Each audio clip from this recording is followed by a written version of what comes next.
Hello दोस्तों, स्वागत है आपका अपने YouTube चैनल टुडेज गुरुकुल में। दोस्तों, आज की वीडियो में हम लोग बात करेंगे प्रकाश चैप्टर की। प्रकाश चैप्टर को हमने आपकी सुविधा के लिए 5 भागों में डिवाइड कर दिया है, जिसका फर्स्ट पार्ट जो है आज हम आपके साथ डिस्कस करने वाले हैं। इस पार्ट में हम लोग बात करेंगे प्रकाश की प्रकृति और प्रकीर्णन की।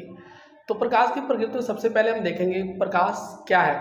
तो देखिए, प्रकाश जो है एक विद्युत चुम्बकीय तरंग है जो सीधी रेखा में ऊर्जा के छोटे छोटे बंडलों और या पैकेटों के रूप में चलती है, जिन्हें क्वांटा या फोटान कहते हैं। प्रकाश की जो प्रकृति होती है वो अनुप्रस्थ होती है। इसकी पुष्टि ध्रुवण से होती है। प्रकाश की चाल भिन्न भिन्न माध्यमों में भिन्न भिन्न होती है और रोमन नामक वैज्ञानिक ने सबसे पहले यह बताया कि प्रकाश की निर्वात में चाल 3 × 10⁸ मीटर पर सेकेंड होती है, जबकि ठोसों में प्रकाश की चाल 2 × 10⁸ मीटर पर सेकेंड होती है और द्रवों में प्रकाश की चाल 2.25 × 10⁸ मीटर पर सेकेंड तथा गैसों में 2.9 × 10⁸ मीटर पर सेकेंड होती है। इस प्रकार आप देखते हैं कि प्रकाश की चाल सबसे अधिक निर्वात में और सबसे कम ठोसों में होती है। साथ ही साथ आप देखेंगे कि प्रकाश जो है कुछ पदार्थों से होकर गुजर पाता है, कुछ पदार्थों से होकर नहीं गुजर पाता है। इस आधार पर हम पदार्थों को 3 वर्गों में बांटते हैं। पहले को पारदर्शी वस्तुएं, दूसरे को अपारदर्शी और तीसरे को पारभाषिक वस्तुओं की श्रेणी में रखा गया है। लेकिन पारदर्शी वस्तुएं वे वस्तुएं होती हैं जिनसे प्रकाश का अधिकांश भाग आर पार निकल जाता है, जैसे जल, वायु और गैसें। इसके साथ साथ अपारदर्शी वस्तुएं ऐसी वस्तुएं होती हैं जिनसे प्रकाश आर पार नहीं निकल पाता है, जैसे धातुएं, लकड़ी और मिट्टी। इसके अलावा यदि आप बात करें पारभाषिक वस्तुओं की, तो पारभाषिक वस्तुएं ऐसी वस्तुएं होती हैं जिनसे प्रकाश का कुछ भाग आर पार निकल पाता है, जैसे घिसा हुआ कांच और तेल से भीगा हुआ कागज। इसके बाद हम देखेंगे कि कुछ वस्तुएं ऐसी होती हैं जो स्वयं प्रकाश उत्पन्न करती हैं और कुछ वस्तुएं प्रकाश उत्पन्न नहीं करती हैं। इस आधार पर वस्तुओं को 2 भागों में बांटा गया है, प्रदीप्त वस्तुएं और अदीप्त वस्तुएं। तो प्रदीप्त वस्तुएं ऐसी वस्तुएं होती हैं जो स्वयं के प्रकाश से प्रकाशमान होती हैं, जैसे सूर्य, मोमबत्ती, लालटेन, दीपक, जुगनू, ये सब प्रदीप्त वस्तुओं के उदाहरण हैं। इसके अलावा अदीप्त वस्तुएं वे वस्तुएं होती हैं जिनसे स्वयं प्रकाश उत्पन्न नहीं होता, जैसे मेज, कुर्सी, लकड़ी, ईंट, पत्थर। ये सब स्वयं प्रकाश उत्पन्न नहीं करती, इन्हें अदीप्त वस्तु कहा जाता है। इसके साथ ही हम लोग बात करेंगे अब प्रकाश के प्रकीर्णन की।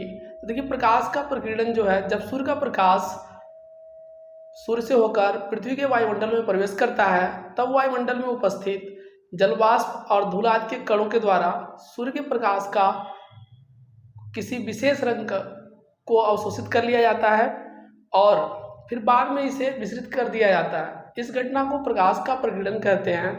प्रकाश के प्रकीर्णन से भारतीय वैज्ञानिक सर सीवी रमन संबंधित हैं। इनका जो रमन प्रभाव है सन 1928 ईस्वी में आया, जिसके लिए इन्हें 1930 ईस्वी में नोबेल प्राइज प्राप्त हुआ। ये प्रथम भारतीय वैज्ञानिक हैं जिन्हें विज्ञान के क्षेत्र में नोबेल पुरस्कार प्राप्त हुआ और इस खोज के उपलक्ष्य में हम लोग हर 28 फरवरी को विज्ञान दिवस मनाते हैं। साथ ही साथ एक और वैज्ञानिक हैं, रैले नामक वैज्ञानिक हैं, जिन्होंने ये बताया कि प्रकाश का प्रकीर्णन जो है वो सभी रंगों के लिए एक जैसे नहीं होता है। जिन रंगों का तरंगदैर्घ्य ज़्यादा होता है उनका प्रकीर्णन कम होता है, तथा जिन रंगों का तरंगदैर्घ्य कम होता है उनका प्रकीर्णन ज़्यादा होता है। इस प्रकार आप देखेंगे कि लाल रंग का तरंगदैर्घ्य सबसे ज़्यादा होता है, इसलिए इसका प्रकीर्णन सबसे कम, तथा बैगनी रंग का तरंगदैर्घ्य सबसे कम होता है, इसलिए इसका प्रकीर्णन सबसे ज़्यादा होता है। यही कारण है कि खतरों के निशान जो है वह लाल रंग से बनाए जाते हैं, क्योंकि लाल रंग ज़्यादा विस्तृत नहीं होता है और ये दूर से स्पष्ट दिखाई पड़ जाता है। देखिए, प्रकीर्णन के दैनिक जीवन में अनेक उदाहरण देखने को मिलते हैं, जैसे सूर्योदय एवं सूर्यास्त के समय सूर्य का लाल दिखाई देना, आकाश का रंग नीला दिखाई देना, समुद्र एवं महासागरों का जल नीला दिखाई देना, अंतरिक्ष यात्री को अंतरिक्ष का रंग काला दिखाई देना। ये सभी जो उदाहरण हैं वो प्रकीर्णन के उदाहरण हैं। तो प्रकीर्णन का आपने बहुत सारा यूज देख लिया। आशा करते हैं आपको ये वीडियो पसंद आ रहा होगा और आप इसको एंजॉय कर रहे होंगे।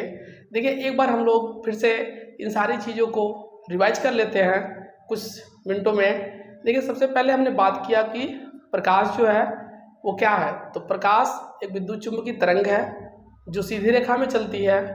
यह ऊर्जा के छोटे छोटे बंडलों या पैकेटों के रूप में चलती है जिन्हें क्वांटा या फोटान कहते हैं। प्रकाश की प्रकृति अनुप्रस्थ होती है और इसकी पुष्टि ध्रुवण नामक घटना से होती है। प्रकाश की चाल भिन्न भिन्न माध्यमों में भिन्न भिन्न होती है और निर्वात में प्रकाश की चाल सबसे अधिक 3 × 10⁸ मीटर पर सेकेंड होती है, जबकि ठोसों में प्रकाश की चाल सबसे कम 2 × 10⁸ मीटर पर सेकेंड होती है। साथ ही साथ पारदर्शी वस्तुएं वे वस्तुएं होती हैं जिनसे प्रकाश का अधिकांश भाग आर पार निकल जाता है। अपारदर्शी वस्तुएं वे वस्तुएं होती हैं जिनसे प्रकाश का बिल्कुल भी कोई भाग आर पार नहीं निकल पाता है। और पारभाषक वस्तुएं ऐसी वस्तुएं होती हैं जिनसे प्रकाश का कुछ भाग आर पार निकल पाता है। लेकिन प्रदीप्त वस्तुएं ऐसी वस्तुएं हैं जो स्वयं प्रकाश उत्पन्न करती हैं, तथा अदीप्त वस्तुएं ऐसी वस्तुएं हैं जो स्वयं प्रकाश उत्पन्न नहीं करती हैं। इसके साथ ही हमने प्रकाश के प्रकीर्णन को देखा कि प्रकाश का प्रकीर्णन जो है, जब सूर्य का प्रकाश पृथ्वी के वायुमंडल में प्रवेश करता है तब वायुमंडल में उपस्थित जलवाष्प और धूल के कणों के द्वारा उसके कुछ रंगों का अवशोषण कर लिया जाता है और पुनः उसे विसर्जित कर दिया जाता है। इस घटना को प्रकाश का प्रकीर्णन कहते हैं। और प्रकीर्णन के हमें बहुत सारे दैनिक जीवन में उदाहरण देखने को मिलते हैं, जैसे सूर्योदय और सूर्यास्त के समय सूर्य का लाल दिखाई देना, आकाश का रंग नीला दिखाई देना, समुद्र महासागरों का जो रंग है नीला दिखाई देना, साथ ही साथ अंतरिक्ष यात्री को अंतरिक्ष का रंग काला दिखाई देना। ये सभी जो है उदाहरण प्रकीर्णन के हैं। प्रकीर्णन से संबंधित हमारे भारतीय वैज्ञानिक सर सीवी रमन हैं, जिनका रमन प्रभाव प्रकीर्णन से संबंधित है। इसकी खोज उन्होंने 28 फरवरी सन 1928 ईस्वी को किया था। इसलिए हम लोग प्रतिवर्ष 28 फरवरी को विज्ञान दिवस के रूप में मनाते हैं। इसके लिए उन्हें सन 1930 ईस्वी में नोबेल पुरस्कार प्राप्त हुआ। ये पहले ऐसे भारतीय वैज्ञानिक हैं जिन्हें विज्ञान के क्षेत्र में नोबेल पुरस्कार प्राप्त हुआ है। साथ ही साथ हम देखेंगे कि रैले ने बताया कि प्रकाश का जो प्रकीर्णन है वो प्रकाश की तरंगदैर्घ्य पर निर्भर करता है, और जिन रंगों का तरंगदैर्घ्य ज़्यादा होता है उनका प्रकीर्णन कम होता है, तथा जिन रंगों का तरंगदैर्घ्य कम होता है उनका प्रकीर्णन अधिक होता है। यही कारण है कि लाल रंग का जो प्रकीर्णन है वो सबसे कम होता है क्योंकि इसका तरंगदैर्घ्य सबसे ज़्यादा होता है, और बैंगनी रंग का जो प्रकीर्णन सबसे ज़्यादा होता है क्योंकि इसका तरंगदैर्घ्य सबसे कम होता है। आशा करते हैं आपको ये कॉन्सेप्ट बिल्कुल अच्छे से समझ में आ गया होगा और आपको बहुत सारी चीज़ें याद हो गई होंगी। यदि आपको ये वीडियो पसंद आया हो तो आप हमारे चैनल को लाइक करिए, सब्सक्राइब करिए और अपने दोस्तों में भी शेयर करिए, जिससे कि उनको भी इसका लाभ मिल सके। धन्यवाद।